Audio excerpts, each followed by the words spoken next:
Friend or enemy? I'm a friend. You're a liar.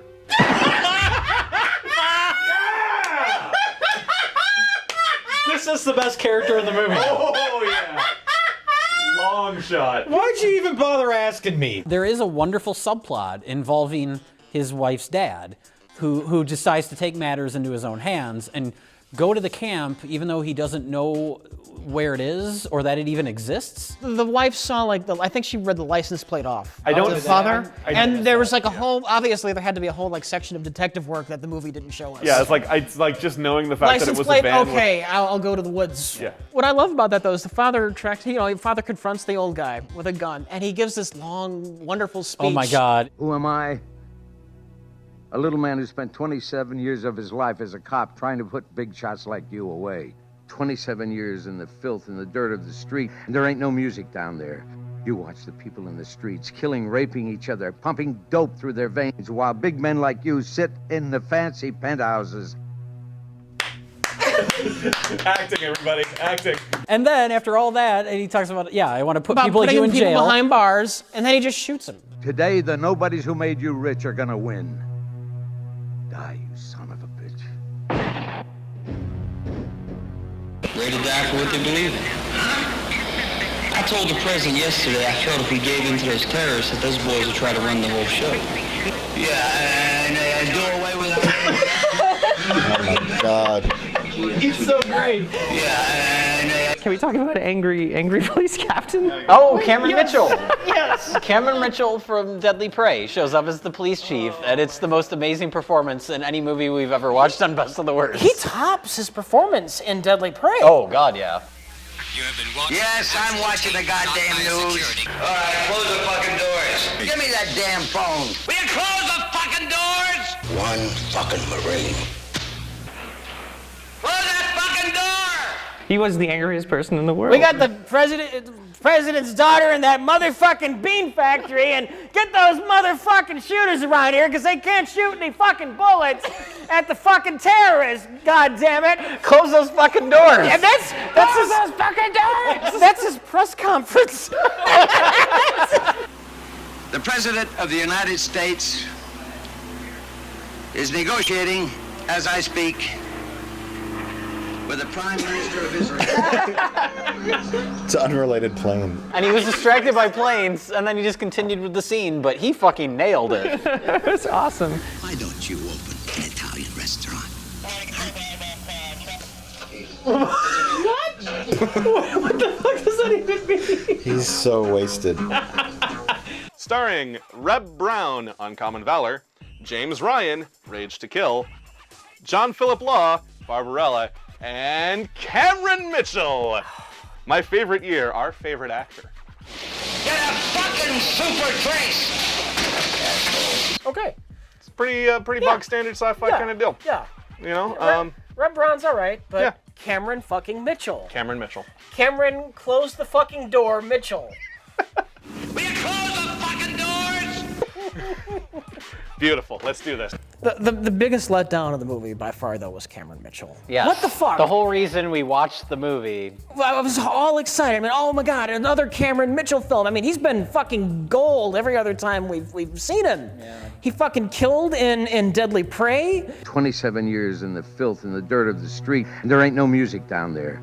You watch the people in the streets, killing, raping each other, pumping dope through their veins, while big men like you sit in the fancy penthouses.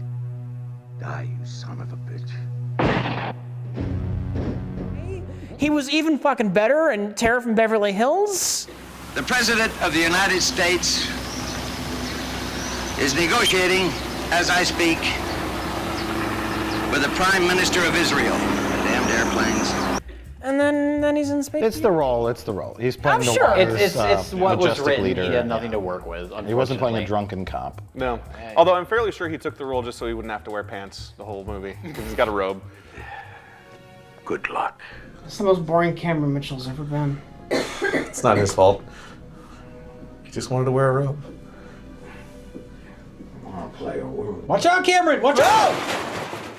Do we want space mutiny destroyed? Can we destroy a film That stars both Reb Brown and Cameron Mitchell. Is it possible? Yes, we can. The thing is, fuck Reb Brown. Cameron Mitchell, they wasted Cameron Mitchell. Yeah. Let's kill this thing. Look, that's Cameron Mitchell.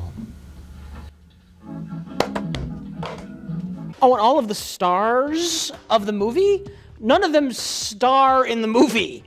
They all show up fairly briefly.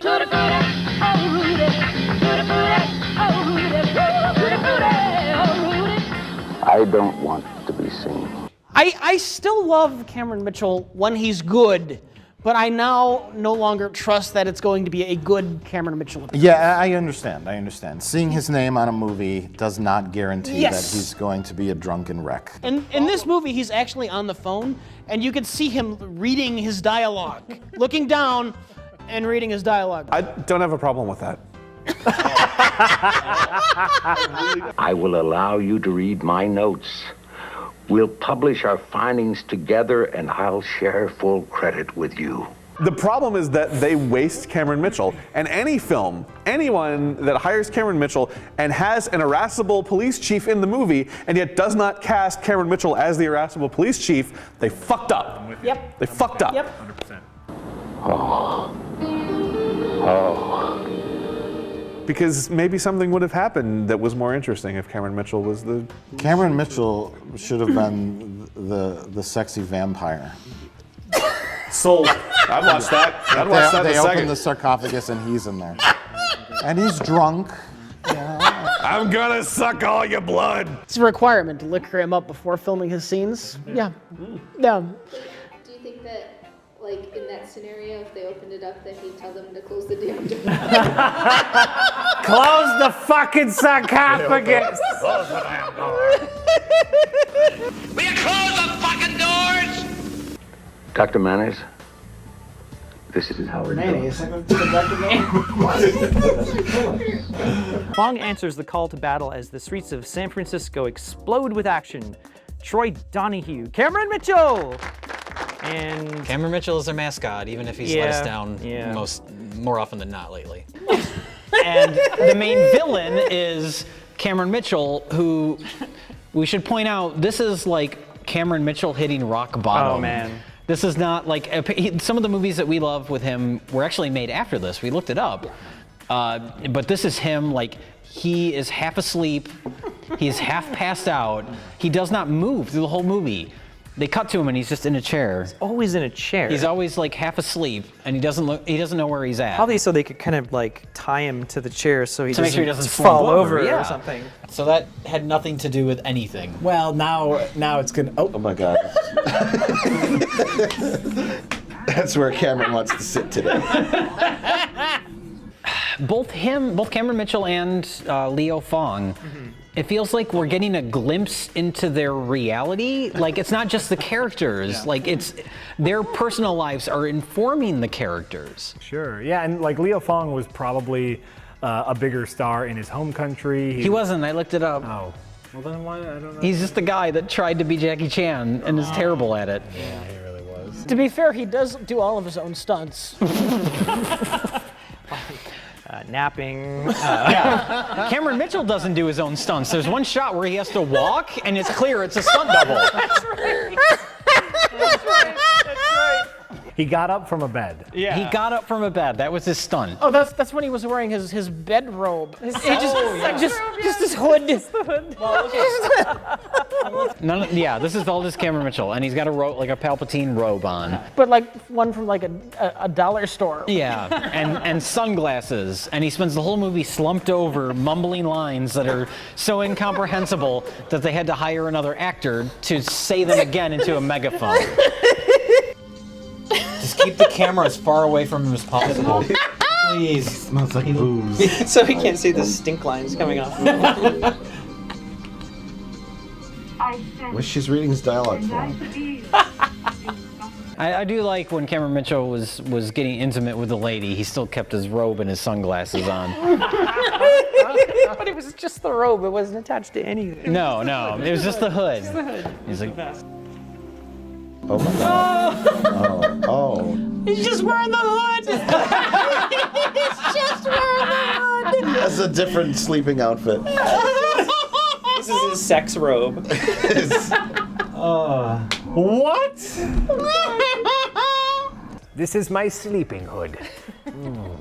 Like Mama used to wear. That's how you know he's the bad guy. It was a hoodlum.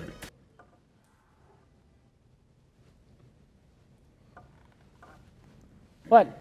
So I wonder if that girl, that like second in command, who was like reading his line, do you think she was even in the actual She script? was just a PA. Who was like, just would have Really? to prop him up and bring him to set every morning, like, "Grr." No, she was. I will guarantee that she was not in the original script. Okay. As soon as Cameron Mitchell got to set, They're like, "Oh my God." knew they needed someone immediately. Yeah. Yeah, like somebody said, it was like a celebration of just laziness. Like, just everyone was so annoyed by having to do anything in this movie. It was amazing. So you had this like super lazy hero who couldn't be bothered. And then you had like Cameron Mitchell on the other end who just couldn't even stand, for Christ's sake. Like, it was just like, it was such a... That man's crippling alcoholism is so hilarious. It was such an oddity. It was so weird on every level. I gotta say, Low Blow, I loved it. I thought it was great. Yeah, I have to go with Low Blow as well. Lady Terminator is a very, very close second because of the editing. That's like a movie, like a Tim and Eric sketch, like it's made in the editing. And so much of that movie is hilarious because of the editing. But Low Blow, like the laziness of the main character, and then literally every time they cut to Cameron Mitchell, I started laughing. Oh yeah. Every single time. Absolutely. They bring out a chair, and they bring out like the ugliest thrift store chair. They put it on a dumpy pallet, and then they cut to a random shot, and they cut back, and Cameron Mitchell's just there. So it's like that level of laziness on partially the filmmaking, but more so like the performances and the characters. Yeah. The performances informing the characters, like that sold me on Low Blow.